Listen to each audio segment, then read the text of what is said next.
നമസ്കാരം, news prime മലയാളത്തിലേക്ക് സ്വാഗതം. ആചാരവെടിക്ക് ഇതാ ബെസ്റ്റ് എന്നൊരു കിടിലൻ ഡയലോഗ് മലയാളത്തിലെ ഒരു സിനിമയിലുണ്ട്. അതുപോലെ കേരളത്തിൽ കമ്മ്യൂണിസ്റ്റ് പാർട്ടി വിചാരിക്കുന്നത് ജാതി പറഞ്ഞ് വോട്ട് പിടിക്കാം എന്നുള്ള രീതിയാണ്. കൃത്യമായ ജാതിക്കളിയും രാഷ്ട്രീയത്തിന് അതീതമായിട്ടുള്ള വലിയ തീവ്രമായ വർഗീയതയും വിളമ്പിക്കൊണ്ട്, എന്നാൽ ഞങ്ങൾ മതേതര സംരക്ഷകരാണ് എന്ന് വരുത്തി തീർത്തുകൊണ്ട് വോട്ട് പിടിക്കാനാണ് ഇത്തവണ CPIM ശ്രമിക്കുന്നത്. അവർക്ക് തന്നെ അറിയാം ഈ പരിപ്പ് പലതവണ പരീക്ഷിച്ചു നോക്കിയിട്ടും വേവാത്തതാണ്. 2019 ലോക്സഭാ തെരഞ്ഞെടുപ്പിൽ അവർ 8 നിരയിൽ പൊട്ടി. ആകെ ജയിച്ചത് കനലൊരു തരി എന്ന രീതിയിൽ ആലപ്പുഴയിൽ കിട്ടിയ സീറ്റ് മാത്രമാണ്. അതും വലിയ ഭൂരിപക്ഷത്തിലൊന്നുമല്ല. 9500 വോട്ടിന് കഷ്ടിച്ച് ജയിച്ചു, രക്ഷപ്പെട്ടു എന്ന് കരുതണം. 20-20 ആയിരുന്നെങ്കിൽ CPMൻ്റെ ഒരു അവസ്ഥ എന്തായിരുന്നനെ? ഇക്കുറിയും CPIM അതേ കാര്യങ്ങൾ തന്നെയാണ് മനസ്സിലാക്കുന്നത്. ഒരു പാഠവും പഠിച്ചിട്ടില്ല.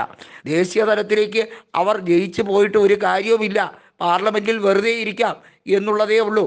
അതുകൊണ്ട് തന്നെ കേരളത്തിൽ കൃത്യമായും അക്ഷരാഭ്യാസമുള്ള ആളുകൾ CPIMനെ തിരഞ്ഞെടുക്കാറില്ല എന്നുള്ളതാണ് സത്യം. കോൺഗ്രസ്സിനെ അള്ളുവെക്കാൻ എപ്പോഴും പറയുന്നൊരു ഡയലോഗ്, BJPയുമായി ഇവിടെ കോൺഗ്രസ് അന്തർധാര ഉണ്ടാക്കി BJPക്ക് അക്കൗണ്ട് തുറക്കാൻ സഹായിക്കുന്നു. എവിടെയാണ് അക്കൗണ്ട് തുറക്കാൻ സഹായിക്കുന്നത്? പത്തനംതിട്ടയിലോ അതോ തൃശ്ശൂരിലോ?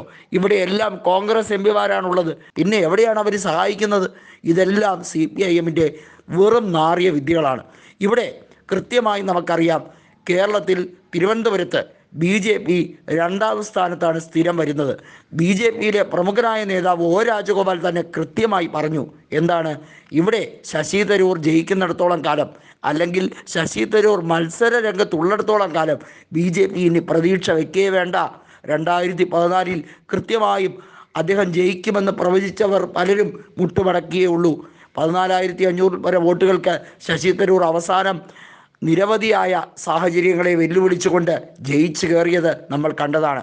പലയിടത്തും CPIM സ്ഥാനാർത്ഥികളെ ജാതീയമായും മറ്റ് വർഗീയവാദവും പറഞ്ഞ് ഒക്കെ വോട്ട് പിടിക്കാനുള്ള ശ്രമം നടത്തുന്നതായി കോൺഗ്രസ് ആരോപിക്കുന്നുണ്ട്. അത് വെറുതെയല്ല, തെളിവ് സഹിതമായി.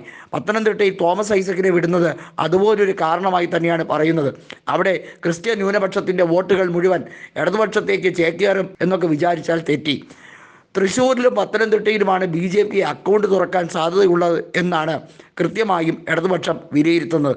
അതുകൊണ്ട് തന്നെ ഇടതുപക്ഷം അവിടെ ചില പൊടിക്കൈകൾ നടത്തിക്കളയാം എന്നൊക്കെയാണ് ശ്രമിക്കുന്നത്. എന്നാൽ ഉറപ്പുള്ളവർ, ചങ്കൂറ്റമുള്ള മലയാളികൾ കഴിഞ്ഞ തവണത്തെ പോലെ തന്നെ മറിച്ച് ചിന്തിക്കില്ല എന്ന് തന്നെയാണ് കോൺഗ്രസ് അവകാശപ്പെടുന്നത്. തൃശ്ശൂരിൽ TN പ്രതാപനും അതുപോലെ പത്തനംതിട്ടയിൽ ആൻ്റണിയും ജയിച്ചു കയറിയ മണ്ഡലങ്ങൾ തന്നെയാണ്. ഇരുവരും ഇത്തവണയും ആ വിജയം ആവർത്തിക്കും എന്ന് തന്നെയാണ് ഒരു സംശയവും ലവലേശമില്ലാതെ കോൺഗ്രസ് പറയുന്നത്. കേരളത്തിലെ 20 സീറ്റുകളിലും തർക്ക വിഷയമാണ് UDFിനുള്ളിൽ ഉള്ളത് എന്നും 18 ലോക്സഭാ സീറ്റുകളിലും കോൺഗ്രസിൻ്റെ ചർച്ചകൾ കൃത്യമായി അവസാനിച്ചു കഴിഞ്ഞിരിക്കുന്നു. എന്നാൽ ഇനിയുള്ളത് ശേഷിക്കുന്ന 2 സീറ്റുകളിലെ ചെറിയൊരു സംശയം മാത്രമേ ഉള്ളൂ. അതൊന്നെന്ന് പറയുന്നത് വയനാട് ലോക്സഭാ സീറ്റിൽ ആരെയായിരിക്കും കോൺഗ്രസ് സ്ഥാനാർത്ഥിയായി നിർത്തേണ്ടത്. മറ്റൊന്ന് എന്ന് പറയുന്നത് കണ്ണൂരിലാണ്.